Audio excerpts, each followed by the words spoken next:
ydych chi'n iawn? Gobeithio mae pawb yn hapus ac yn saff. O'n i ma heddiw yma, fyswn i'n sôn i chi amdano Countryside Code. Mae'r Countryside Code yn government guidelines sydd cael rhoi fewn lle i wneud yn siŵr bod ni yn cadw y cefn gwlad ac yr awyr agored sut da ni'n ffeindio fo. Mae hyn yn hynod o bwysig. Motto Countryside Code ydy Protect, Respect ac Enjoy. So tra da ni wedi bod allan am dro heddiw yn cadw heini, dwi wedi bod yn tynnu lluniau o prif pwyntiau dwi'n meddwl sydd yn bwysig i pawb bod yn ymwybodol o. I wneud siŵr bod ni'n cadw y cefn gwlad sut da ni'n ffeindio fo. Rhyw di o fi, cymwch sylw.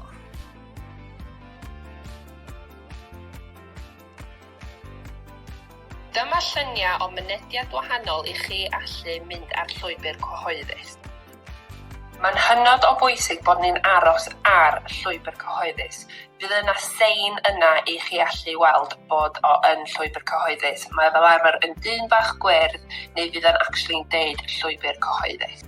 Mae llwybr cyhoeddus fel arfer yn mynd ar draws cae tir y ffarmwr. Da ni dim ond yn cael aros ar y llwybr. Da ni dim ond yn cael mynediad trwy'r cae ar y llwybr. Mae hyn yn hynod o bwysig bod ni'n aros ar y llwybr a ddim yn crwydro ar draws y cae.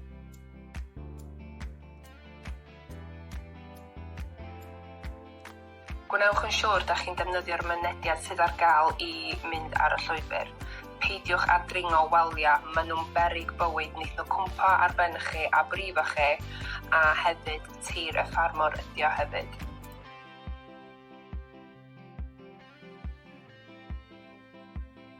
Mae'n bwysig iawn i gadael pethau sut ydych chi wedi ffeindio fo. Os oes na gas ar agor, cadwch chi ar agor. Os oes na gas ar gae, gwnewch yn siŵr ydych chi'n cael ar ôl chi. Mae hyn yn bwysig i gadw'r anifeiliaid yn saff, i gadw ni'n saff o'r anifeiliaid yn ogystal i wneud siŵr bod nhw yn gallu mynd at dŵr a bwyd nhw. Gwnewch yn siŵr pam ydych chi'n mynd am dro, ydych chi'n mynd â sbwriel chi gyd adre hefo chi.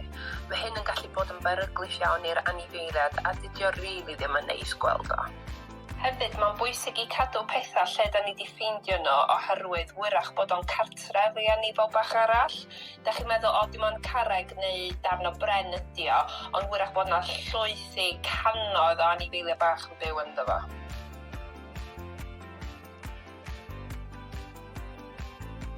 Mae'n bwysig bod chi'n cadw eich ci ar y lid. Diolch bwys faint mor saff da chi'n meddwl ydi ci chi, wyrach fydd yna anifel yn gweld y ci fel threat. Ar adeg yma'r flwyddyn, mae yna ŵyn bach o gwmpas a lot mwy o anifeiliaid bach yn cael ei geni. Y peth mwyaf bwysig ydy, gwnewch siŵr da chi'n mwynhau pob un eiliad da chi allan yna yn yr awyr agored.